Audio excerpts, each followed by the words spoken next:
Hello વિદ્યાર્થી મિત્રો, નમસ્કાર. હું છું પરમાર સુભાષ. બ્રિલિયન્ટ એકેડેમીની અંદર આપ સર્વ વિદ્યાર્થી મિત્રોનું હાર્દિક સ્વાગત છે. અને નવા વર્ષના Ram Ram, happy new year, સાલ મુબારક. દરેક વિદ્યાર્થી મિત્રો, આવનારું જે આપણે જે વર્ષ છે એ વર્ષ બધા માટે સુખદાયક, લાભદાયક અને ખુશાલી માટે રહે. આજે વિદ્યાર્થી મિત્રો ધોરણ 12 મનોવિજ્ઞાનના મોસ્ટ આઈએમપી પ્રશ્નો વિશે આપણે ચર્ચા કરવાની છે. અને ચેપ્ટર 6 વિકૃતિ આપણે ઘણી બધી હોય છે ખુલ્લી જગ્યાની. આ બધી વિકૃતિ આજે ભણવાની છે. એની અંદર આપણે જે પૂછાઈ ચૂકેલા જે પ્રશ્નો છે એ પ્રશ્નો વિશે આપણે વિશેષ સમજૂતી મેળવીએ. તો ચાલો, અને અસાધારણ વર્તન કોને કહેવાય? સાધારણ વર્તન અને અસાધારણ વર્તન કોને કહેવાય? તો મનોવિજ્ઞાનના માનવીના વર્તનનો અભ્યાસ કરવામાં આવે છે. તો મનોવિજ્ઞાન છે એ માનવીના વર્તન કોણ કેવું કરે છે એ માનવીના વર્તન ઉપર અભ્યાસ કરે છે. કોઈ પણ બે વ્યક્તિ તદ્દન સમાન હોતી નથી. આપણે જગતની અંદર બે વ્યક્તિઓ હોય, બંને વ્યક્તિની વિચારસરણી કેવી હોય છે? અલગ અલગ હોય છે, એટલે સમાન ના હોય. વ્યક્તિની રસ, અભિરુચિ અને જરૂરિયાત, આવેગની માત્રા વગેરે ભિન્નતાને લીધે વર્તન શૈલીમાં પણ ભિન્નતા જોવા મળે છે. તમે વ્યક્તિમાં કેવું રસ હોય, એની જરૂરિયાત કેવી છે, ગુસ્સો કેટલો છે એટલે આવેગ એટલે ગુસ્સો વગેરેમાં અંદર શું જોવા મળતી હોય? ભિન્નતા જોવા મળતી હોય છે. એના કારણે એની વર્તન શૈલીની અંદર પણ ભિન્નતા આપણને જોવા મળે છે. વર્તન શૈલી ભિન્નતાના કારણે અસાધારણ વર્તન વચ્ચે ભેદ પાડી શકાતો નથી. વર્તન શૈલી જે ભિન્નતા હોય, સાધારણ વર્તન કોને કહેવાય અને અસાધારણ વર્તન કોને કહેવાય, એની વચ્ચે આપણે ભેદ પાડી શકતા નથી. કોઈ વ્યક્તિ જ્યારે સામાજિક માળખાને અનુરૂપ વર્તન કરવામાં મુશ્કેલી અનુભવે ત્યારે તે વર્તન સમયસ્વરૂપ ગણાવી શકાય છે. કોઈ વ્યક્તિ છે, દાખલા તરીકે રાજસ્થાનની અંદર કોઈ આપણે જે દારૂ પ્રતિબંધી છે, તો રાજસ્થાનની અંદર એ ચાલુ છે, પણ ગુજરાતની અંદર પ્રતિબંધ છે. રાજસ્થાનમાં કરેલું વર્તન એને સાધારણ કહેવાય, પણ ગુજરાતમાં એવું વર્તન કરે તો એના માટે શું કહેવાય? અસાધારણ વર્તન કહેવાય. તો અહીંયા કંઈક એવા નીતિ નિયમો બનાવેલા હોય તો એના માટે શું બનતું હોય? સમય સ્વરૂપ ગણી શકાય છે. આપણે અસામાજિક તત્વો હોય, અસામાજિક તત્વો આપણા નીતિ નિયમો ધારા ધોરણો પ્રમાણે કેવા હોય છે? એ અસાધારણ વર્તન કરતા હોય છે. અસાધારણ એટલે કે સાધારણથી દૂર. અસાધારણ એટલે શું કહેવાય? સાધારણ વર્તનથી દૂર.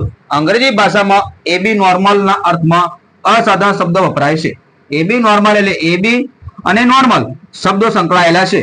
એબી એટલે દૂર અને નોર્મલ એટલે કે સાધારણ. સાધારણથી જે દૂર છે તે એને આપણે કહેવાય અસાધારણ. સાધારણ શબ્દો કોઈ વખતે બંધ બેસતાપણું, કાર્યક્ષમતા કે નૈતિકતાની યોગ્યતાનો સંકેત પણ કરે છે.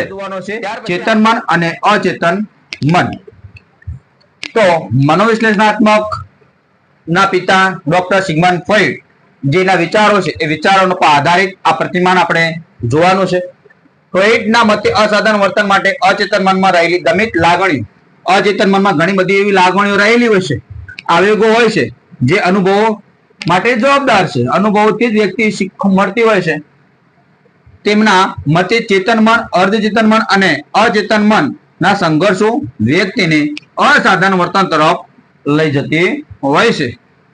ચેતન મનમાં એવી ઘટનાઓ અને અનુભવો સંગ્રહાયેલા હોય જે વ્યક્તિ માટે પડકારરૂપ બનતા હોય છે. ચેતન મનની અંદર તમે જે જાગ્રત અવસ્થાની અંદર તમે જે ઘટનાઓ છે એ ઘટનાઓના તમે અનુભવ કર્યો છે, એના કારણે તમારા મગજની અંદર સંગ્રહિત થયા છે. એ સંગ્રહિત થયેલા વ્યક્તિને પડકારરૂપ બનતી હોય છે. અને પડકારરૂપ હોય, અમુક દુઃખદ હોય, તમારી સાથે અપમાનજનક વર્તન થયેલું હોય, એ વ્યક્તિ સંપૂર્ણ સજાગ અને જાગૃત હોય છે. જ્યારે અચેતન મન એવી દમિત લાગણીઓ હોય, અચેતન મનની અંદર ઘણી બધી લાગણીઓ હોય છે કે ખુલીને બહાર આવી શકતી નથી. આવેગો હોય, અનુભવો હોય છે જે સામાજિક અને નૈતિક રીતે સ્વીકારી શકાય નહીં. સમાજના અને નૈતિક રીતે આપણે સ્વીકારી શકતા નથી. અચેતન મન એ વિગતથી સજાગ કે જાગૃત હોતા નથી. અચેતન મનમાં સંગ્રહાયેલી વિગતો કોઈને કોઈ સ્વરૂપે બહાર આવવાનો શું કરતી હોય છે? પ્રયત્ન કરતી હોય છે. આ વિગતો ક્યારેક લખવા કે બોલવાની ભૂલના સ્વરૂપમાં, ક્યારેક સ્વપ્ન તરીકે, તો ક્યારેક નખ કરડવા, પગને સતત હલાવવું, એકની એક ક્રિયા હોય એ વારંવાર કરી, હાથ હલાવવા પડે, હાથ ધોવા વારંવાર, આ બધું શું કહેવાય? અચેતન મનથી અસાધારણ વર્તન તરફ લઈ જતી હોય છે વગેરે અસાધારણ વર્તનના સ્વરૂપમાં બહાર આવે છે. તો અહીંયા ચેતન મન અને અચેતન મન આપણે જોયું. સાધારણ અને અસાધારણ વર્તન બંને પ્રશ્નો તમને આ વિડીયો ગમે તો લાઈક કરજો, શેર કરજો, સબસ્ક્રાઇબ કરવાનું ભૂલતા નહીં અને તમારા વધુને વધુ વિદ્યાર્થી મિત્રો સુધી આ વિડીયોને શેર કરવાનું ભૂલતા નહીં. આવા વિડીયો સાથે ફરીથી મળશું. ત્યાં સુધી જય હિન્દ, જય ભારત, નમો બુદ્ધાય.